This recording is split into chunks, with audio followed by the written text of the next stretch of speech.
Salam sehat sejahtera, jumpa lagi di channel Mata Ketiga. Hari ini kita akan telusuri sejenak tentang masa lalu dan masa depan kecerdasan buatan. Kita akan menganalisis dampak AI terhadap semua lapisan masyarakat berdasarkan pendapat dari berbagai ahli. Kami yakin ini pasti akan membantu Anda dalam pekerjaan dan kehidupan Anda di masa depan. Pada awal Maret lalu, dokumen sangat rahasia yang diduga dibocorkan dari internal OpenAI mulai beredar liar di internet. File tersebut berasal dari akun Twitter bernama Vancouver1717. Akun tersebut didaftarkan pada Juli 2023 dan hanya memiliki 2 tweet.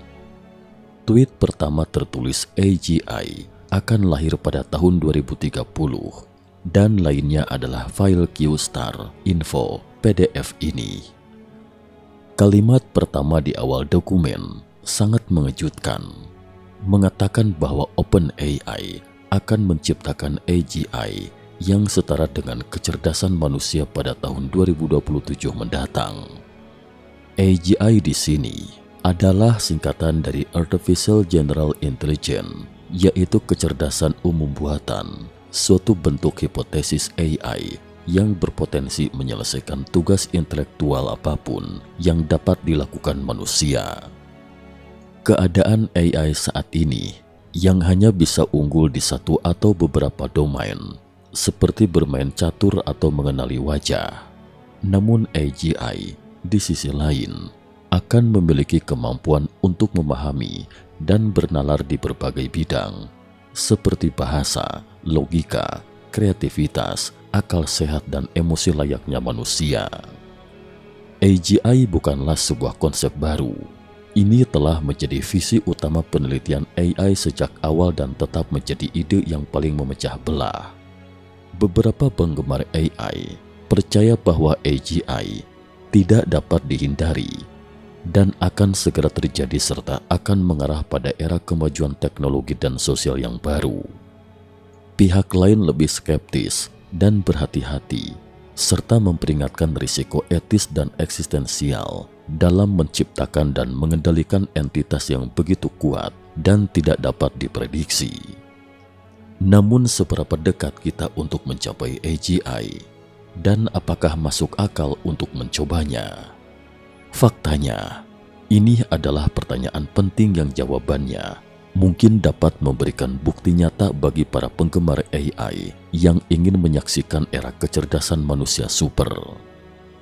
Banyak yang percaya bahwa kemunculan AGI menandai AI kecerdasan buatan yang disajikan dalam film fiksi ilmiah yang mengambil alih pekerjaan dan kehidupan sehari-hari manusia akan menjadi kenyataan. AGI adalah konsep kecerdasan buatan yang dianggap lebih canggih daripada AI. Dokumen bernama QStar ini mengklaim bahwa OpenAI mulai melatih model multimodal dengan 125 triliun parameter pada awal tahun 2022. OpenAI telah menyelesaikan pelatihan awal QStar pada Desember 2023 lalu. Namun, waktu rilis telah beberapa kali ditunda karena tingginya biaya daya komputasi. Saat ini direncanakan akan merilis GPT-8 menggunakan model QStar pada tahun 2027 mendatang. Tiba saat itu, model tersebut akan mengimplementasikan AGI sepenuhnya. Kecerdasan AGI ini setara dengan IQ manusia 145. Asal tahu saja, rata-rata IQ manusia di kisaran antara 85 hingga 115, sementara rata-rata IQ manusia umumnya adalah sekitar 100. IQ yang lebih tinggi dari 130 ini dapat dianggap jenius. IQ Einstein adalah 160, dan kecerdasan buatan dengan IQ 145 sudah cukup untuk mengalahkan IQ sebagian besar manusia jenius. Jika isi dokumen ini benar, maka AI hanya menyisakan waktu 3 tahun lagi bagi manusia.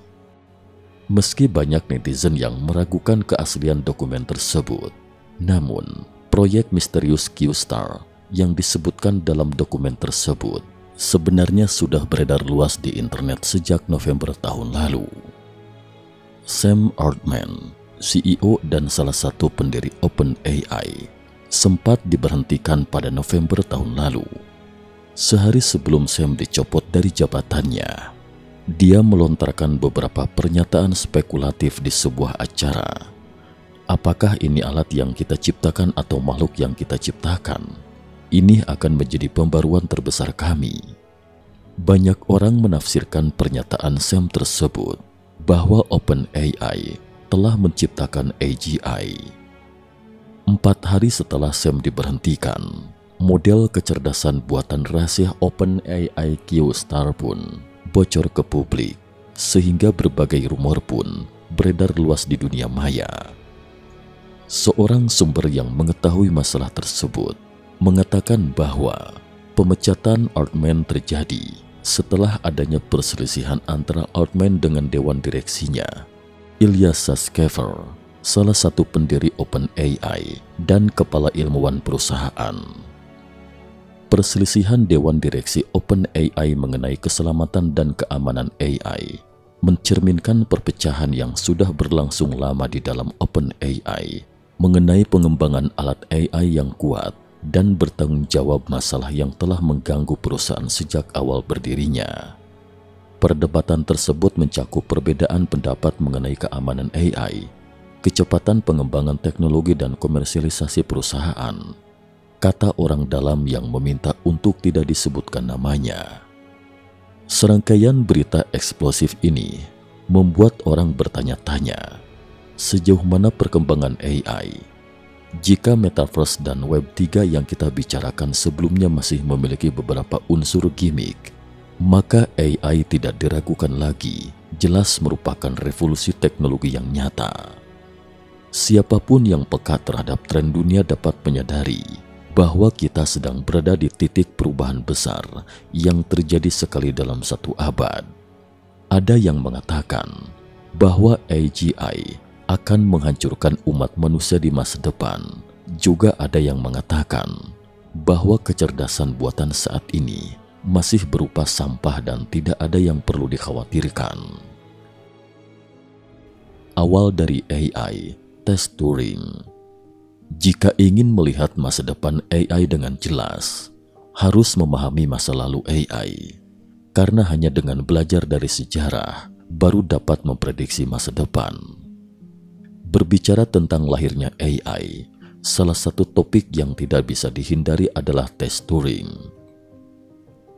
Pada 1950, Alan Turing, seorang ahli matematika asal Inggris, menuliskan sebuah esai yang berjudul Computing Machinery and Intelligence. Dalam esai itu, ia melontarkan sebuah pertanyaan yang menjadi landasan dikembangkannya kecerdasan buatan hingga kini. Ia bertanya-tanya, apakah mesin dapat berpikir? Ia memiliki keyakinan bahwa suatu saat akan ada sebuah mesin yang bisa berpikir seperti manusia. Namun ia juga memandang bahwa bila hal itu terjadi, maka bisa membawa sebuah masalah besar. Untuk itulah, Alan Turing membuat sebuah tes yang disebut tes Turing. Tes Turing merupakan sebuah uji pada mesin untuk melihat tingkat kecerdasan mesin tersebut. Alan Turing berpendapat, jika manusia bisa membuat sebuah mesin yang dapat berpikir, maka harus ada sebuah kriteria yang pasti untuk mengatakan apakah mesin tersebut mampu menyamai kecerdasan manusia. Tahapan tes Turing. Alan Turing menciptakan tes Turing dengan sebuah pembatas antara investigator dan dua sistem yang melakukan tes. Dua sistem yang melakukan tes adalah manusia dan mesin komputer. Investigator akan menanyakan pertanyaan yang sama tanpa mengetahui siapa yang menjawab, apakah mesin atau manusia. Jika keduanya bisa menunjukkan cara pikir yang sama, maka mesin tersebut sudah mencapai kecerdasan yang setara dengan manusia. Banyak ahli pada masa itu yang menyanggah tes tersebut. Mereka mengatakan bahwa tes Turing belum tentu 100% valid. Jika mesin komputer bisa lolos tes Turing, itu bukan berarti mesin dapat berpikir seperti manusia. Beberapa ahli berpendapat bahwa mesin dapat melakukan perilaku yang konsisten sehingga bisa lolos dari tes. Muncullah dua tipe hasil. Salah satunya weak equivalence, di mana kedua sistem, baik manusia maupun mesin, akan memiliki hasil setara, namun cara berpikir yang berbeda. Hasil lainnya adalah strong equivalence, yang berarti mesin memiliki cara berpikir dan hasil yang setara dengan manusia. Seperti yang sudah disebutkan sebelumnya, tes Turing diciptakan untuk mengetahui level kecerdasan suatu mesin. Salah satu produk dari perkembangan tes ini adalah munculnya sistem chatbot. Bila Anda kerap menggunakan aplikasi, pasti tak asing lagi dengan fitur chatbot. Chatbot adalah salah satu bentuk mesin pintar yang sudah ditanamkan informasi-informasi terkait. Misalnya, Anda menggunakan aplikasi e-commerce dan ingin mengajukan komplain. Anda akan bertemu mesin penjawab yang menanyakan Anda terkait komplain yang diajukan. Sayangnya, fitur chatbot masih kurang menjawab kebutuhan manusia. Mesin tak seperti manusia yang memiliki ikatan emosi sehingga mereka tak merasakan empati. Padahal, beberapa masalah membutuhkan adanya rasa empati yang bisa dirasakan manusia.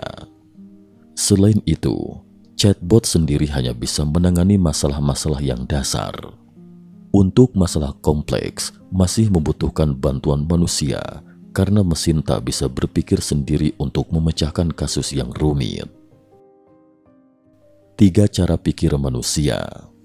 Jika mesin tetap harus mengandalkan manusia untuk memecahkan masalah yang rumit, lalu bagaimanakah sebetulnya cara manusia berpikir?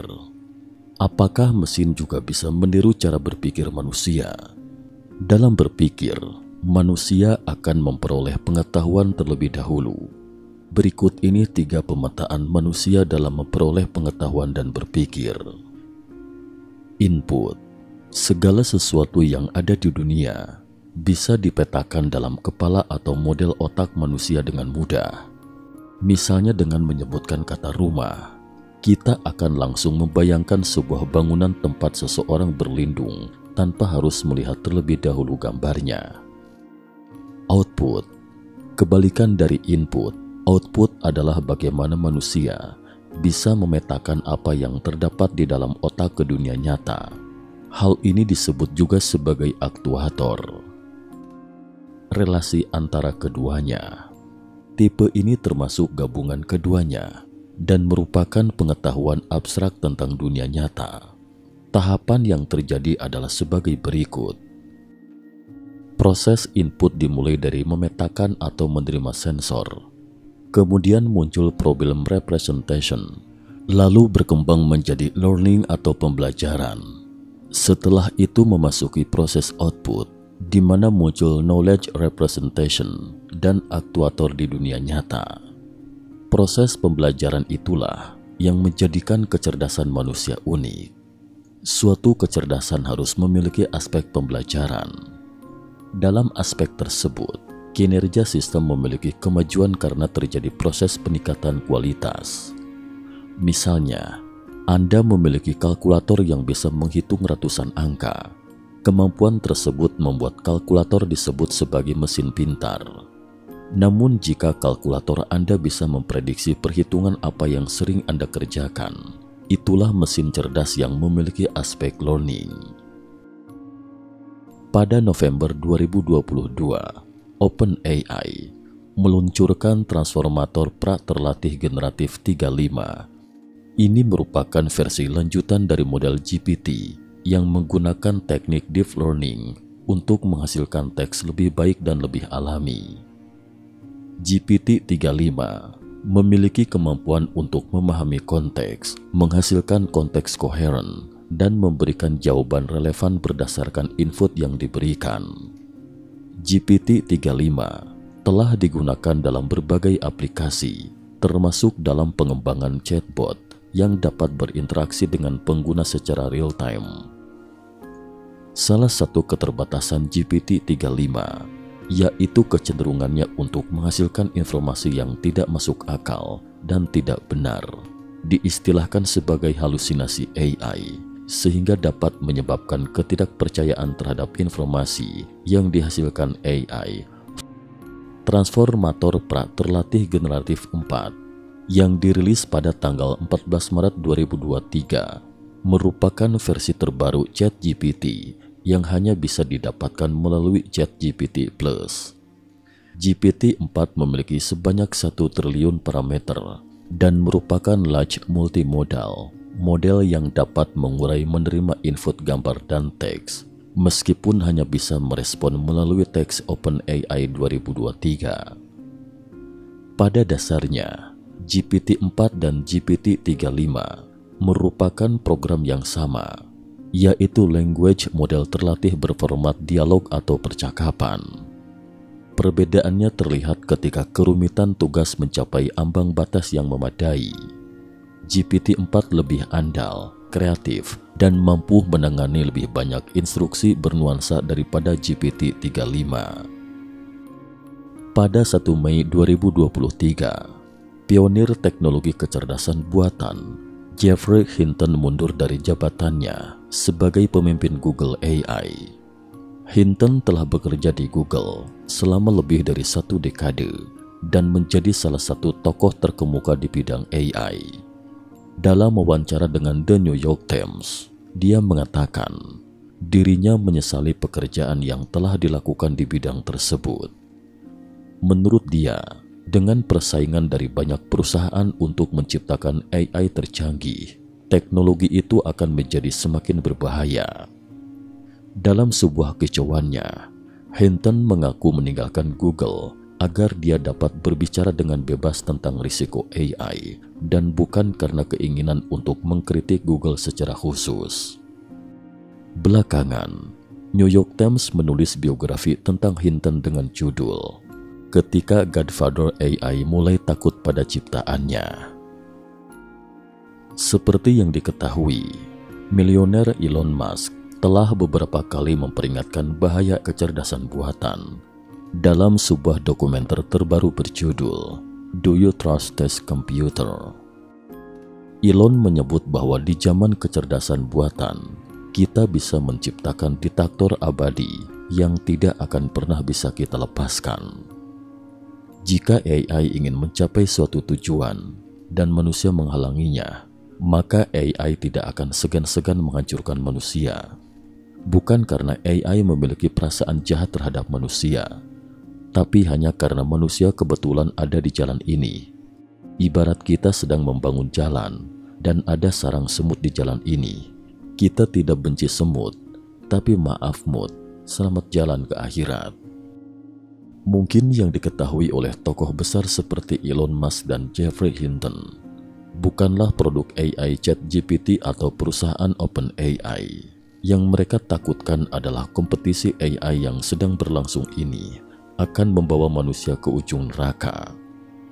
Bagaimanapun, dalam setahun di masa lalu itu dapat digambarkan sebagai tahun pertarungan antar dewa di bidang penelitian AI. Pada Januari 2023, Google meluncurkan sebuah alat AI yang dapat menciptakan musik berdasarkan deskripsi teks. Alat ini menggunakan teknologi deep learning dan dapat mengambil deskripsi teks apapun, seperti judul lagu atau lirik, dan menciptakan musik yang sesuai dengan deskripsi tersebut.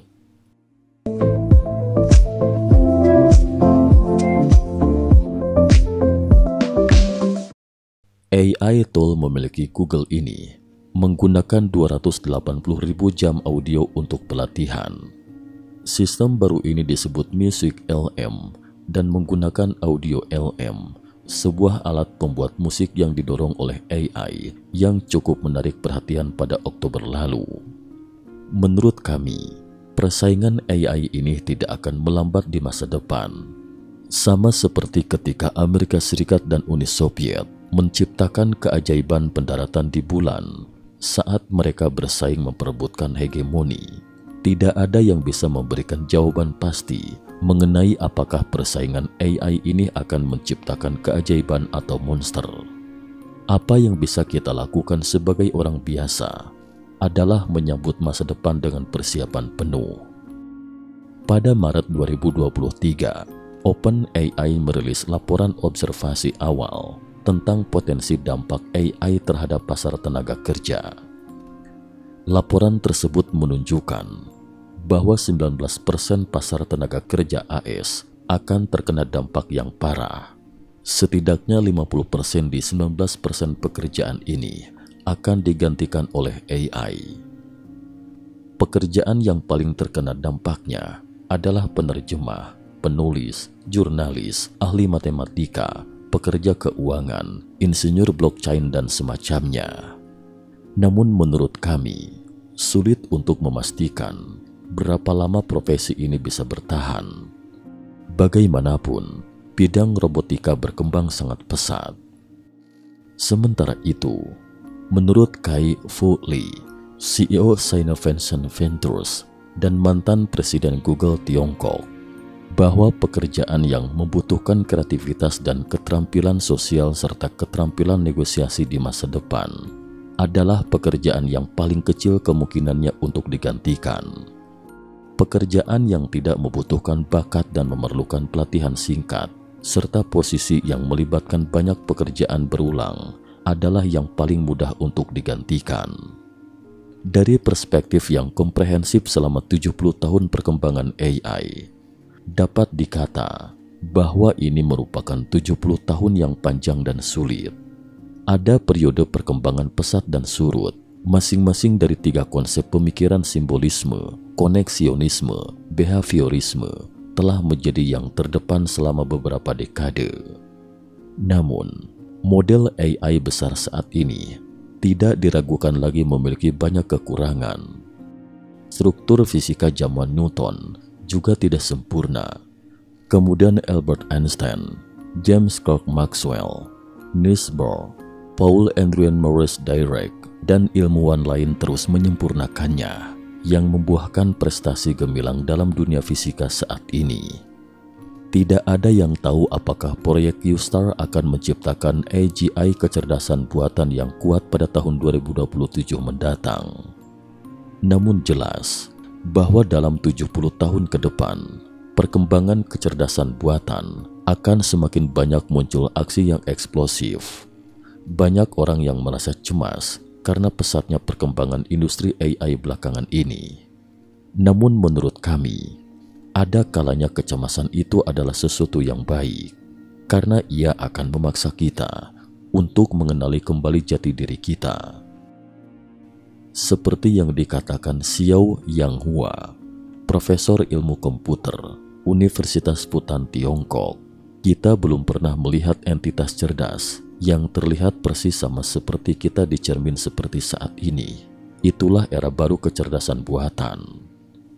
Oleh karena itu, sangatlah mendesak untuk memahami kembali jati diri kita di era kecerdasan buatan. Masih ingat tema proyek penelitian musim panas Dartmouth tentang kecerdasan buatan yang menandai tahun pertama AI tentang cara membuat mesin, meniru pembelajaran manusia dan aspek kecerdasan lainnya. AI kecerdasan buatan menghasilkan kecerdasan tidaklah menakutkan. Yang menakutkan adalah manusia kehilangan kemampuan berpikir dan pembelajaran berkesinambungan karena munculnya AI. Sekian dan terima kasih atas perhatiannya.